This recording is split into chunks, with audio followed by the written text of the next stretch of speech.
The referee in professional wrestling plays a very significant role in a match, with many important jobs to do, especially in the WWE. Now, forget about all the kayfabe tasks that he's expected to perform. The real responsibilities of a ref are even more interesting than just slapping his hand on the mat 3 times. So interesting that it's the topic of this episode, because today, Dave knows 7 tasks of WWE referees.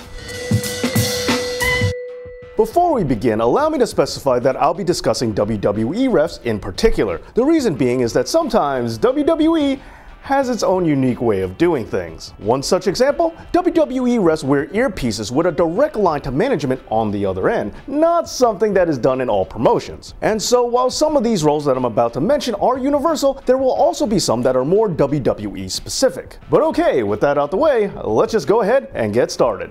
Eyes open.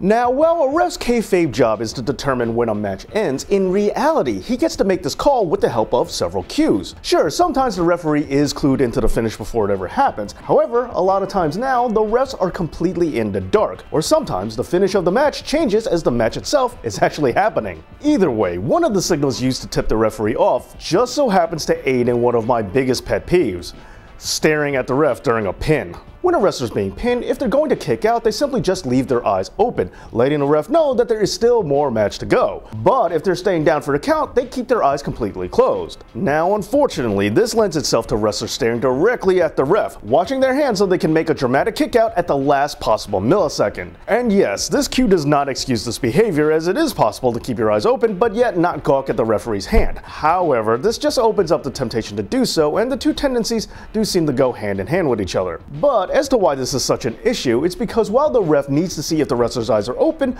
the problem is we can all see it too, and nothing takes the starch out of a well-timed kickout more than seeing a wrestler blatantly staring his way out of the pin. Timekeeping. Speaking of controlling the finish, as mentioned earlier, WWE refs wear earpieces so they can receive instructions from the higher-ups, and sometimes these instructions include telling wrestlers when to end the match. Because while you're in the middle of the ring, it's not exactly proper showmanship to stop and look at your watch. But yet, remember that wrestling is still a fully produced show, and as such, it requires keeping a sharp eye on the clock. Now, in a lot of promotions, the person sitting ringside who rings the bell is in charge of keeping the ref notified as to how much time has passed. And I know there will be some people who are concerned about me exposing the business and all, but remember that the bell ringer is officially called the timekeeper, so I really don't think I'm letting the cat out of the bag on this one.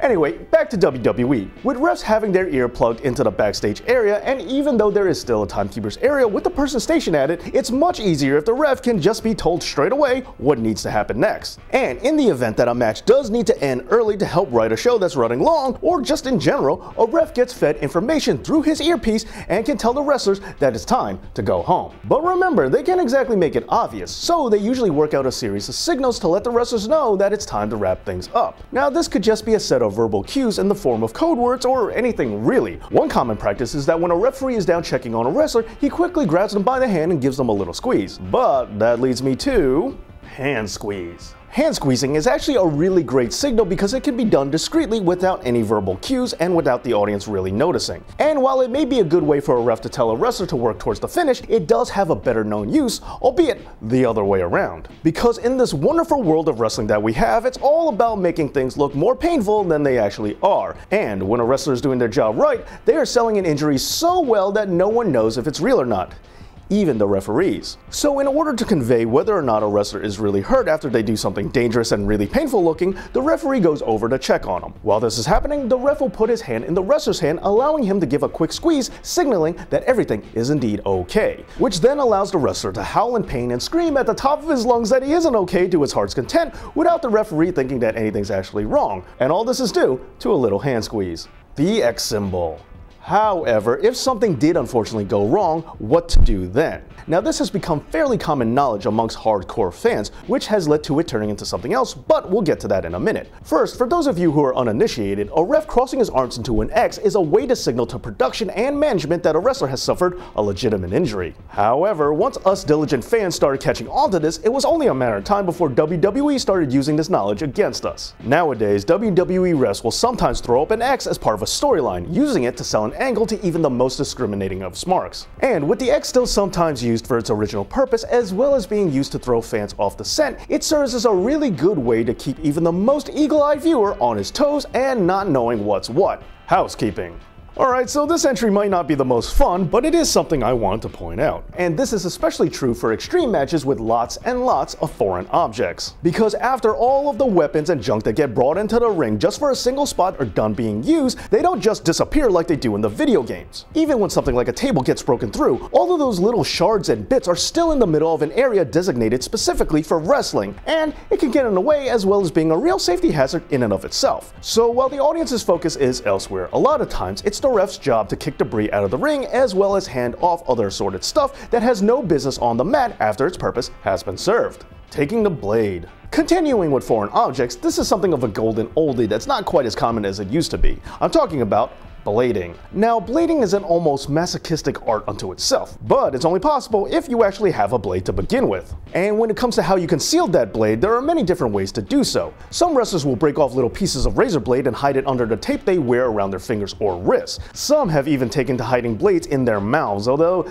that's a very risky endeavor if you ask me. But another strategy on the other hand is to simply have the referee keep a blade in his pocket for you, especially since most people won't be paying attention to the ref to begin with, and he isn't bouncing around the ring taking bumps anywhere near as much as the wrestlers are. That way, the wrestlers don't have to worry about slicing themselves open by accident before they, do it on purpose. The only downside to this is that handing it off at the right time can be a bit tricky, especially since you don't want to get caught in the act. But for the most part, fans never seem to notice this bit of sleight of hand, especially when it's done right by a seasoned referee. Directing traffic. And most importantly, we have directing the match. While WWE's earpiece refs get a lot of flack for being just another example of WWE micromanaging, there are a few benefits as far as communication and production value go. As mentioned before, if management gets a little mercurial and suddenly decides on a different outcome for a match, the referee is the one who has to tell the wrestlers about the change. But even without a McMahon squawking in your ear, the ref can still play a very valuable part of how a match comes across to the public. For example, if the pacing is too slow or too fast, he can, using code, tell the wrestlers to pick things up or slow them down. Also, for specific spots, the referee can serve as the eyes of the wrestlers who need to know the exact right time to turn around for something that they're not able to see for themselves. Overall, the flow, certain visual cues, and understanding how the match is coming across are all not easy things for a wrestler to know while they're in the moment, therefore making the referee the unsung hero that helps to make all the wonder that is wrestling possible. But what do you think? What are some other ways that referees make matches happen that they don't get enough credit for? Let me know down in the comments. And if you want to help support this channel and keep it going, just like The Woos, Jesus Farrell, and Richard Lee, then go over to my Patreon page. I really do appreciate any support you have to give. Thank you so much for watching, and as always, Dave knows.